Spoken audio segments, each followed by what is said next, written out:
이 출애굽기 19장 말씀 오늘 본문을 보면 하나님께서 이스라엘에게 들려주고 싶은 이야기, 정말 이스라엘이 알기를 원하는 가장 중요한 핵심적인 내용이 들어있다고 말씀을 드렸습니다.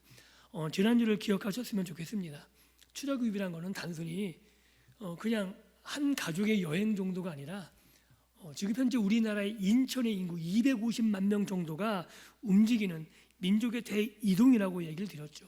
그리고 그 민족의 대이동은 온전한 야곱의 후손들만 있는 것이 아니라 중다한 잡족이 전부 함께 나온 역사적인 사건이라고 말씀을 드렸습니다. 이게 왜 중요하냐면 이스라엘은 노예로 400년을 지나면서 자신들의 정체성, 자신의 조상들이 누구로부터 부름을 받았는지 그것이 다 잊어버려진 상태, 그리고 노예 생활하면서 자신이 꿈도 없고 소망도 없고 아무것도 기대할 수 없는 상태였을 뿐만 아니라 야곱의 자손만이 아닌 중다한 이방인들도 함께 나왔기 때문에 이스라엘의 정체성은 찾아보기 어려운 시점이라고 말할 수 있는 거죠. 그들에게 하나님이 애굽에서 끌어내시면서 말씀하고 싶은 이야기가 뭐냐면 애굽에게 행한 일을 기억하라는 거죠. 왜냐하면 얼마 되지 않았잖아요. 400년 전의 이야기가 아니라 너희 조상 먼 옛날 이야기가 아니라 바로 너희 눈앞에서 벌어진 그 일을 기억하라고 말하고 있는 거죠.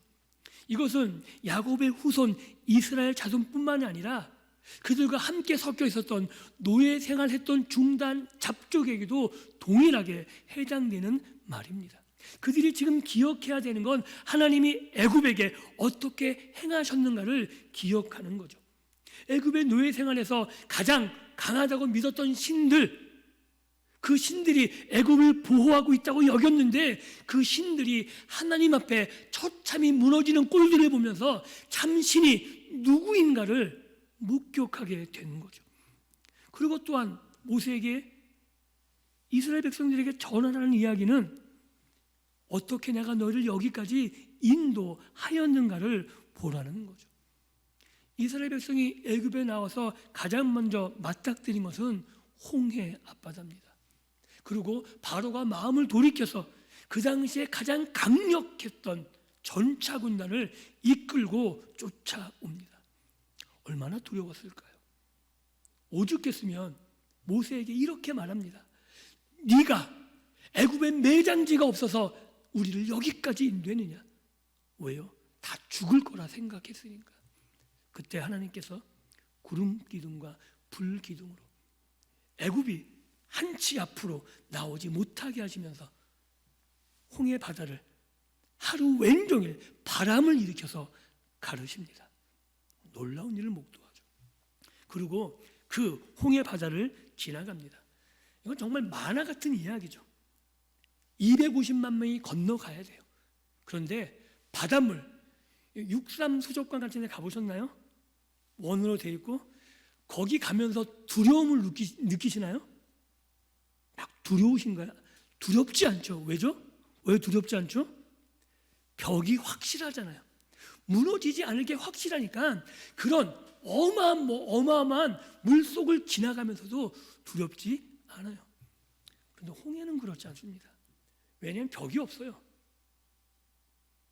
벽이 없고 단지 바람으로만 그 바람이 바닷물의 거센 힘을 막고 있는 거죠. 두려움 속에서 언제 이 물이 세력을 얻으면 다시 몰려들지 모르는 두려움 가운데 그들은 건너게 되죠. 그리고 자신이 건너자마자 뒤쫓아오는 애굽 군대가 그 바닷물에 함몰되는 걸 직접 두 눈으로 목도합니다. 이것을 기억하라고. 내가 너희를 어떻게 독수리 날개로 품어 여기까지 인도했는지를 기억하라는 거죠. 지금까지 너희가 노예였던, 너희가 누구의 자손이었던 관계가 없는 거예요. 하나님 너희를 여기까지 독수리 날개로 품어 인도하셨다는 게 중요한 거죠. 그리고 그들과 언약을 맺는 겁니다. 지난 시간에 이야기했듯이 이 언약은 쌍방의 언약이지만 평등하지 않다고 이야기를 드렸습니다. 평등한 것이 아니라 한쪽은 창조주고 한쪽은 피조물이죠. 그래서 이와 비견할 만한 언약들이 고대에 종주권 조약이라고 강력한 군주와 약속이 맺은 언약 그 관계를 설명을 드렸습니다. 기억나시죠?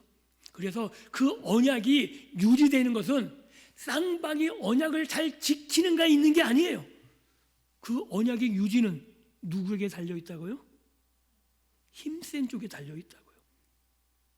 지금도 세계 질서가 마찬가지잖아요. 미국과 수많은 나라가 조약을 맺는데 미국이 수틀리면 그 언약 깨도 힘센 나라가 항변할 수 있나요?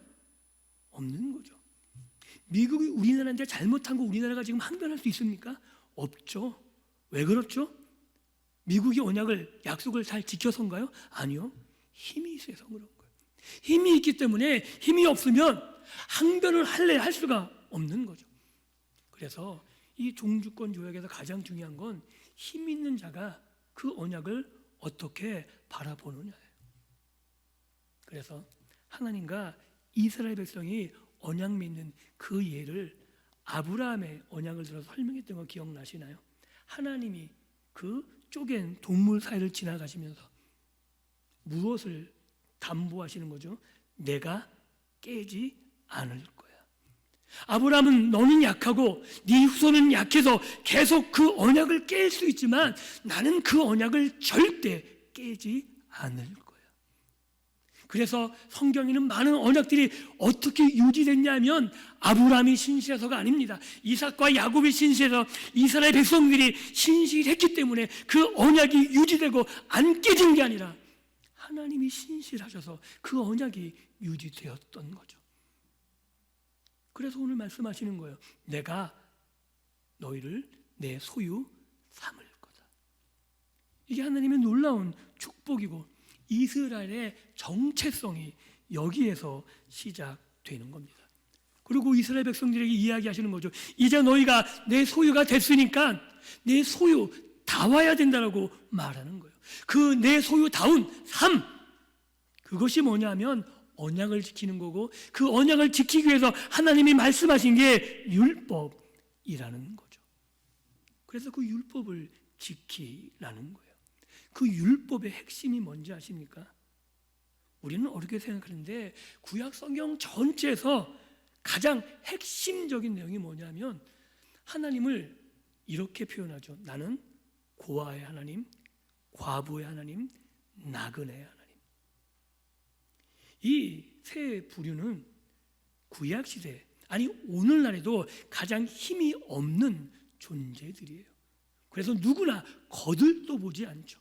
그래서 만약에 신이 있다면 그 신이 힘만을 추구하는 신이라면 거들떠 보지도 않는, 왜냐하면 그 신에게 어떠한 도움도 줄 수 없는 존재들이기 때문에 그 당시에 강력한 신들에게는 필요 없는 존재라고 말할 수 있는 거죠. 그런데 애굽의 신들을 처참하게 무너뜨리고 세계 유일한 그렇게 위대하고 강력한 신으로 우뚝 선 그 하나님께서 자신을 어떻게 표현하고 계시냐면 나는 고아의 하나님이야. 나는 과부의 하나님이야. 나는 나그네의 하나님이야. 이게 무슨 말인지 아십니까? 너희들이 세상을 바라보는 관점이 이래야 된다고 말하고 있는 거죠. 높은 내 눈을 들고 부하고 너에게 유익하고 너희가 무엇을 얻는 것에 마음을 두고 눈을 두는 게 아니라 하나님의 이름으로 너희가 베풀고 나누고 너희가 가야 될 곳이 어딘지를 하나님께서 이스라엘 백성들에게 말하고 있는 거죠. 내가 너희를 책임질 테니 너희는 내 눈을 가지고 정말 도움이 필요한 그곳에 가라고 하나님께서 말씀하고 계십니다. 그게 기독교입니다. 세상의 힘과 부를 추구하는 게 아니라 우리의 인생은 누가 책임지냐면 내가 책임지는 게 아니라 하나님이 책임지십니다. 믿으십니까? 하나님이 내 인생을 책임지니까 하나님이 마음에 둔 곳에 가야 되는 거죠. 이것이 이스라엘의 사명인 것이고 이스라엘의 정체성이 되는 것이고 하나님의 소유된 백성들이 마땅히 해야 될 일이라고 성경은 오늘 우리들에게 말하고 있는 겁니다. 이것을 베드로전서 2장 9절엔 동일하게 오늘 말씀과 같이 이렇게 표현하고 있습니다. 너희는 왕 같은 제사장이요 거룩한 나라요 하나님의 소유된 백성이니. 그리고 이렇게 기록되어 있어요. 이는 너희를 어두운 데서 불러내어 그의 기이한 빛에 들어가게 하시니에 아름다운 덕을 선포하게 하려 하십니다. 그러니까 하나님이 우리를 부르신 목적이 그의 아름다운 덕을 선포하는 거래요. 이게 우리 입술로 막 미사오구를 꾸며서 하는 게 아니라 하나님이 우리를 책임지시니까 우리는 그것을 믿고 하나님이 마음이 가 있는 곳에 가는 거죠. 연약한 자들, 도움이 필요한 자들, 그들에게 하나님의 사랑으로 예수의 손길을 펴내는 겁니다. 그게 하나님의 덕을 선포하는 거라고 사도 베드로는 우리들에게 말하고 있는 거죠. 그게 소유된 백성으로 이 땅을 사는 방법이라고 오늘 출애굽기 19장에서 하나님께서 모세를 통해서 이스라엘 백성들에게 말하고 있는 겁니다. 그리고 계속해서 이렇게 이야기합니다. 너희는 제사장 나라가 될 거야. 우리는 제사장 그러면 자꾸 꽂혀 있는 게 제사. 그런데 이 제사장이 이 제사보다 더 중요한 게 뭐냐면 부정을 막는 거예요. 부정. 하나님이 정하고 부정한 것을 말씀하시는데 이 부정한 것을 막는 게 가장 큰 임무가 제사장의 임무예요. 왜 이게 중요하냐면 부정하면 그곳에 하나님이 임재를 못하세요. 하나님이 이스라엘을 거룩한 나라로 하나님의 소유로 부르신 이유는 하나님이 그곳에 임재하시겠다는 표현이거든요. 예수님께서 수많은 이름을 갖고 계시죠, 그죠? 예수의 뜻이 무엇인지 아시죠? 예수 뜻이 뭐죠? 자기 백성을 저희 죄에서 구원할 자. 그런데 하나님이 정말 예수에게 다른 이름을 하나 주셨는데 구약부터 계속 예언되어진 특별히 이사야를 통해서 그 이름이 뭐냐면 임마누엘입니다. 하나님이 우리와 함께 하신다. 이것을 위해서 제사장이 필요한 거예요. 왜 우리의 죄를 없이 하냐면 하나님이 우리를 사랑하시고 우리에게 오고 싶어 하시는데 우리가 죄를 갖고 있으면 하나님은 소멸하는 불이 되어서 우리가 다 타버려요. 사랑하는 사람 곁에 갈 수가 없는 거예요. 내가 사랑해서 너희를 내 옆에 두고 싶은데 사랑하는 그 사람 옆에 가면은 그가 다 소멸되는데 갈 수가 없잖아요. 그래서 제사를 통해서 죄가 없어져야 되는 거고 하나님이 이스라엘 나라에 임재하고 싶은데 그 조건이 뭐냐면 부정한 게 없어져야 되는 거예요. 그래서 제사장의 가장 중요한 역할이 뭐냐면 부정한 것을 치유하고 하나님의 말씀대로 부정한 것을 정하게 만들고 아니 정하게 될 수 없다면 부정을 금해서 밖으로 내쳐서 하나님이 임재할 수 있도록 만드는 것이 제사장의 역할이죠. 그런데 베드로도 동일하게 예수님을 믿는 우리들을 뭐라 그래요? 왕 같은 제사장이라 그러죠. 구약의 제사장보다는 한 걸음 더 나갑니다. 왜냐하면 구약의 제사장은 자기가 정하게 할 능력이 없죠. 제사장도 그래서 부정한 것을 만지면 안 돼요. 특별히 대제사장은 자기 가족이 죽어도 자기 가족의 시체도 만지면 안 돼요. 왜냐하면 자기가 부정해지면 부정을 어떻게 막을 수가 없기 때문에 철저하게 자기를 정하게 보호하게 되는 거죠. 그래서 예수님께서 이 땅에 오셨을 때 바리새인들이 예수님을 극도로 싫어했던 이유가 뭐냐면 자꾸 부정한 것에 접촉하는 거예요. 이 바리새인들, 이 이스라엘 지도자들 생각에는 정한 것과 부정한 것이 접촉하면은 언제나 부정해져요. 정한 게 부정한 것을 만졌을 때 정하게 되는 예가 성경에 없어요. 그러니 예수님이 이해가 안 되는 거죠. 왜요? 부정한 것을 만지면 부정해지는데 어떻게 부정한 사람이 선지자가 되고 어떻게 부정한 사람이 하나님의 능력을 내고 이게 도저히 이해가 안 가는 거예요. 그런데 예수님은 부정한 걸 만져서 자신이 부정한 게 아니라 부정을 어떻게 해요? 정하게 하시죠. 이것을 그들이 몰랐던 거죠. 예수님이 우리를 동일하게 예수 그리스도인, 예수 그리스도 사람으로 부르셔서 우리에게 맡기신 일이 뭐냐면 왕 같은 제사장이에요.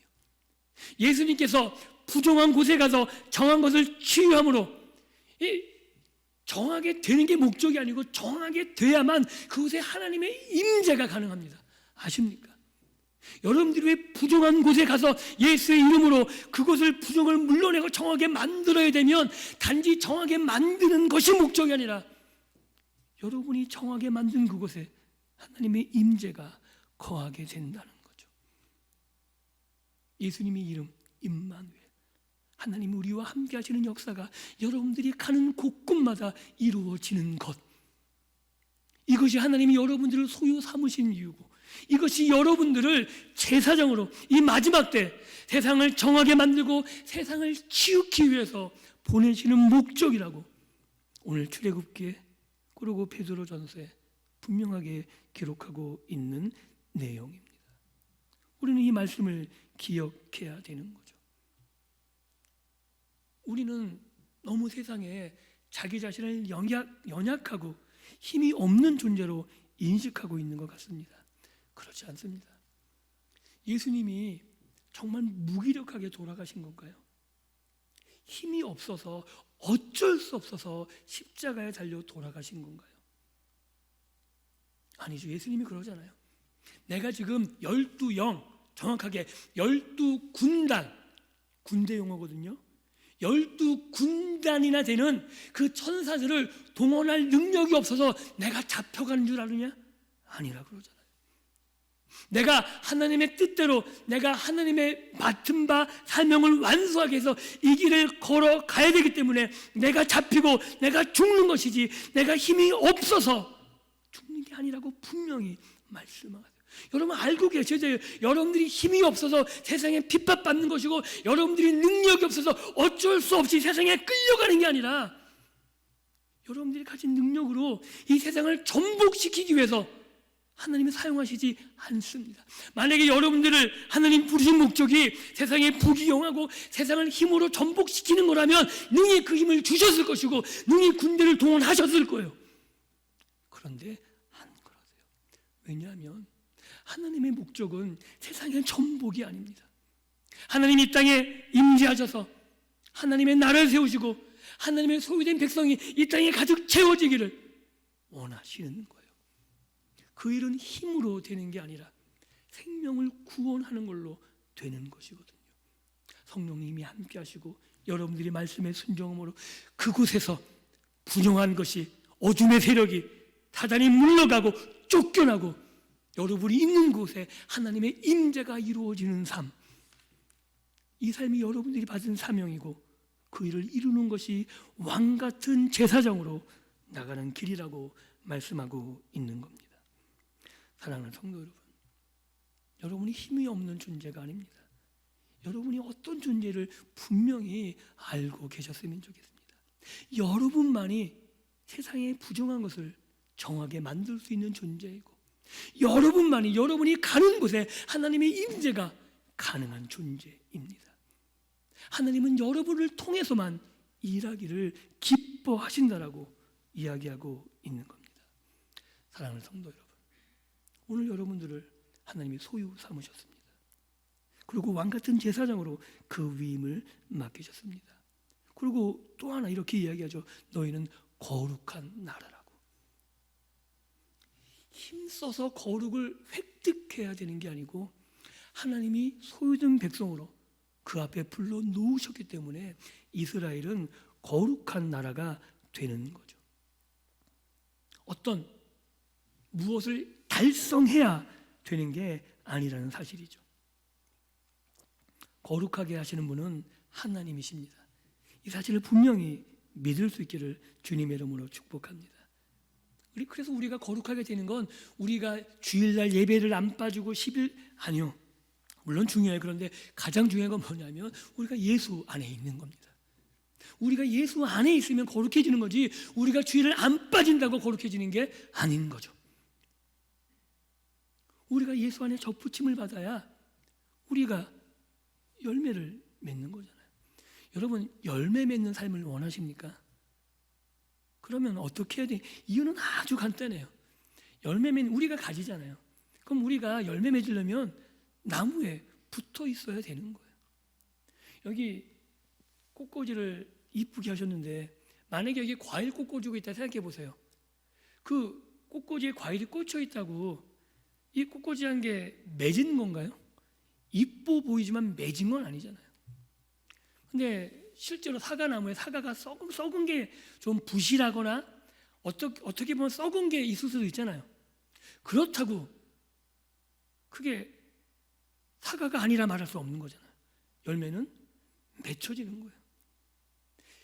우리가 영양분을 제대로 공급 못 받아서 부실하게 맺을 수는 있고, 또는 우리가 한눈 판단하고 약간 멍이 들었다 그럴까 썩었다 그럴까 그럴 수 있죠.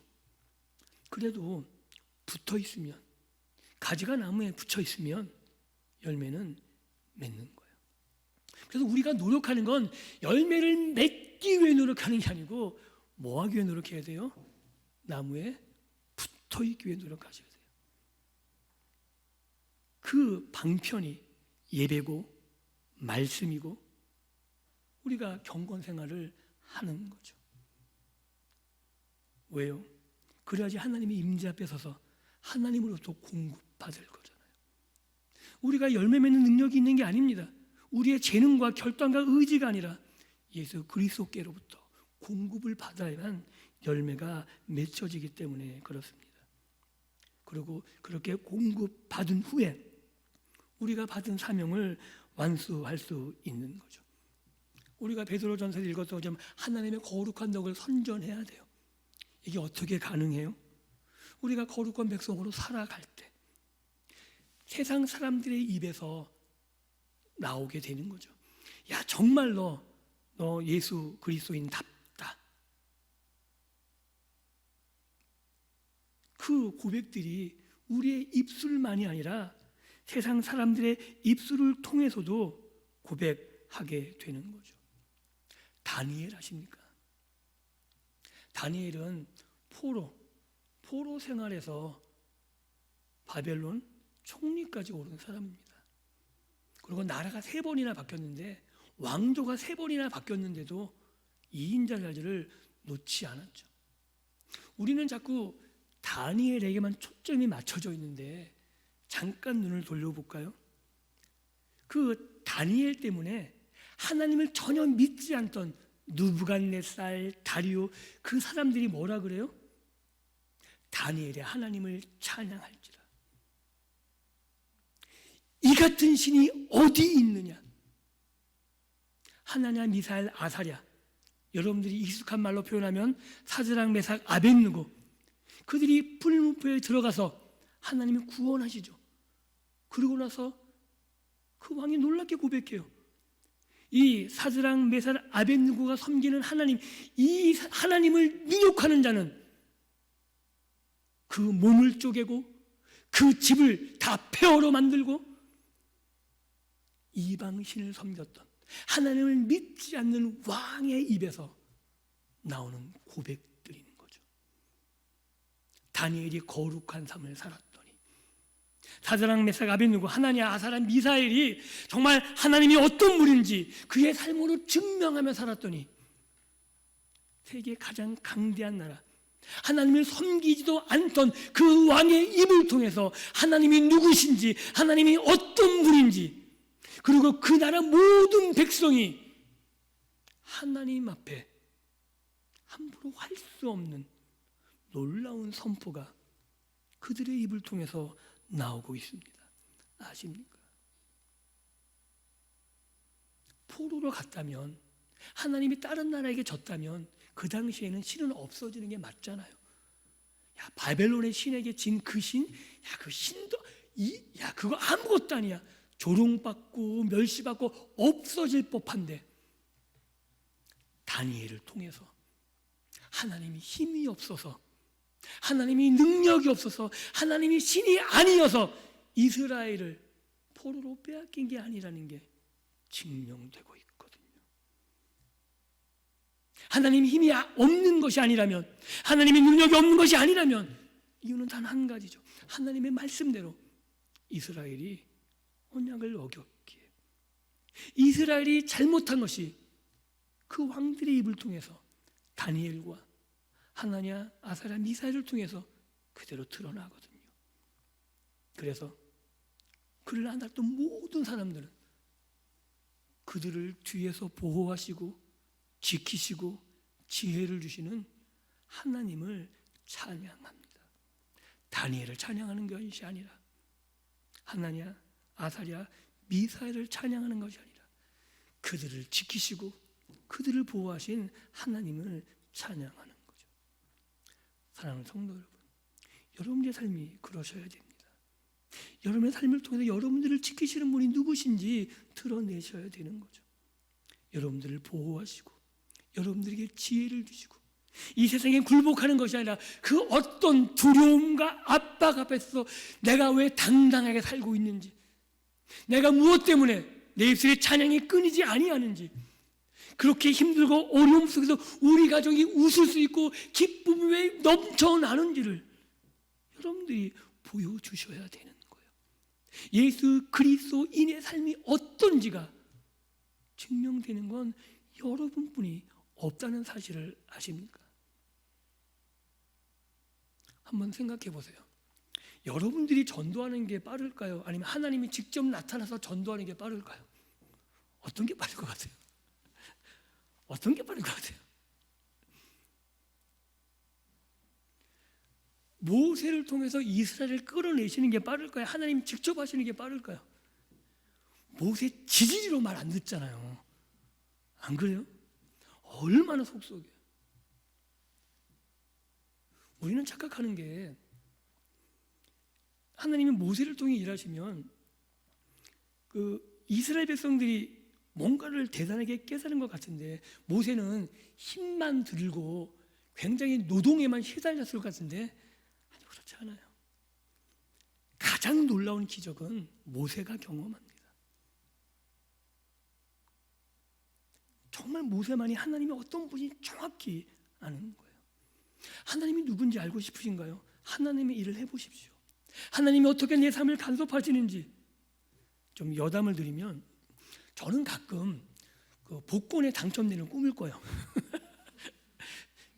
그 미국에 있는 로또 몇 초짜리 되면은 막 묵묵을 해요. 그렇게 꿈을 꾸면 복권을 사야 되잖아요, 그죠? 근데 지금까지 복권을 한 번도 산 적이 없어요. 그냥 꿈만 꿔요. 왜냐면 사봤자 하나님이 안 붙일 거 뻔히 알기 때문에 그 돈 갖고 아이스크림만 사 먹어요.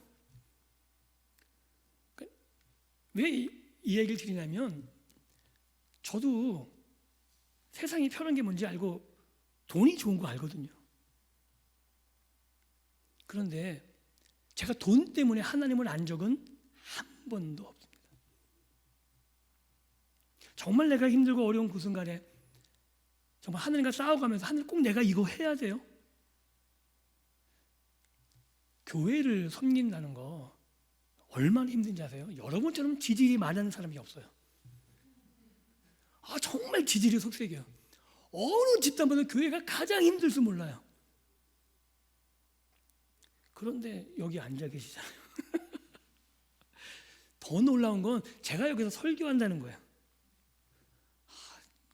얼마나 놀라운 일인지 몰라요. 그렇게 하나님이 나를 세우시고 여러분들을 세운 걸 보시면서 목사들은 하나님이 어떤 분인지를 정말 놀랍게 깨닫습니다. 어떻게 사람들이 변화돼 가는지를, 하나님이 그 사람을 정말 버리지 않고 하나님 앞에 어떻게 세워가시는지를 현장을 눈으로 보는 거예요. 모세와 같이. 그 일에 여러분들을 초대하고 계십니다. 하나님 하면 속 편한데, 하나님은 여러분들이 일 안 하시면 너 안 할 거야? 나도 안 할래. 버팅기고 계세요, 일할 때까지. 왜요? 생명을 전한다는 건 나와 같은 사람을 만들어내는 거거든요. 나와 같은 사람을 만들어내는 건 내가 보여주어야만 가능한 거예요. 말이 아니라 내가 살아가는 삶을 보여주면서 그 말로 드러나게 될 때 그 사람들이 나를 통해 알게 되는 거죠. 그래서 사도 바울이 뭐라 그래요? 일만 스승은 많지만 내가 너를 아비로 낳았다 그러잖아요. 그게 어떻게 가능한 거예요? 그의 삶을 통해서 온전히 하나님이 어떤 분이신지를 알았고 그 삶을 자기의 삶을 통해서 그대로 드러내기에 사도 바울 통해서 전도를 받고 예수가 누군지 하나님이 누군지를 말로만 듣는 게 아니라 사도 바울의 삶을 통해서 배우는 것이거든요. 바로 이 일에 저와 여러분들을 하나님이 부르시고 계신 겁니다.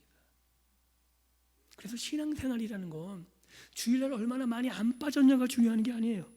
또 이것도 오해하지 마세요. 이제 빠져도 된다. 꼭 이렇게 오해를 하시는데 그럼 제가 막 힘들어져요.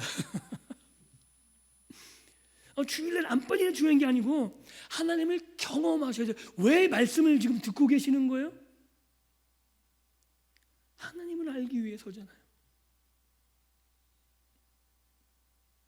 11조를 왜 하시는 거죠? 12일을 왜 하는 거예요? 낸 만큼 손해 아닌가요? 세상 사람은 10의 1을 안 해요. 그러면 10일 보면 10을 다 써요. 우리는 10의 1을 드리면 10의 9만 남는 거죠. 누가 더 많이 가진 거예요? 세상 사람들이 많이 가진 거예요. 그러면 우리는 또 꼭 이렇게 토를 달아요. 하나님이 더 부어주실 거라고. 그럼 안 부어주실 거면 어떡할 건데요? 안 부어주시면 하늘과 싸우실 거예요? 우리는 안 부어주셔도 관계없는 자들이에요. 아십니까? 왜냐하면 하나님의 10위에 10을 다 달래도 할 말이 없는 걸 알아요. 10의 1을 드린다는 건 하나님 이게 다 하나님 겁니다라는 고백이에요. 하나님이 다 가져가셔도 그냥 살라 그래도 그냥 살아야 되는데 아는 거죠. 이게 전부 하나님이 지으신 세상이고 하나님이 만드신 자연이고 하나님이 우리에게 허락하신 풍요로운 것들이고 이것을 나에게 허락하신 거에 감사해. 이게 전부 다 하나님 것이라는 고백의 산물이 10의 1이에요. 아십니까? 기브 앤 테이크가 아니에요. 그렇게 하나님 앞에서 모든 것을 하나님의 것을 인정하는 그 사람 앞에 하나님이 책임져 주시는 삶을 사는 거죠. 없는 것 같은데 나보다 훨씬 더 부하게 사는 것이고 내가 가진 것이 없는 것 같은데 뒤로 돌아보면 하나님은 나에게 부족한 것이 없도록 채워주셨고 그 삶을 보고 그것이 드러나게 되는 거죠. 바로 그 내용이 모세를 통해서 이스라엘 백성에게 전하라는 거예요.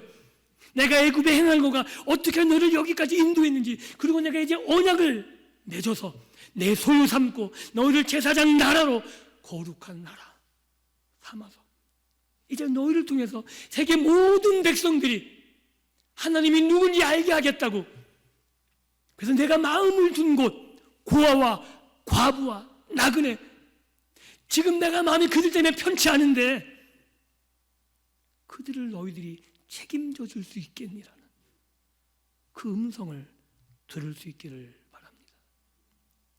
그래서 하나님의 이름으로 예수 그리스도의 이름으로 여러분들이 가는 곳곳마다 부정한 것이 더러운 것이 물러가고 그곳에 하나님의 임재가 있으며 그곳에 치유가 있고 그곳에서 하나님께서 일하심이 여러분의 삶을 통해서 증명되어지는 여러분의 입술만이 아니라 여러분을 만나는 모든 자들의 입술 속에서 하나님을 찬양하는 그런 놀라운 역사들이 일어나는 믿음의 삶을 살아가는 백성들이 될 수 있기를 주님의 이름으로 축복합니다. 기도합니다.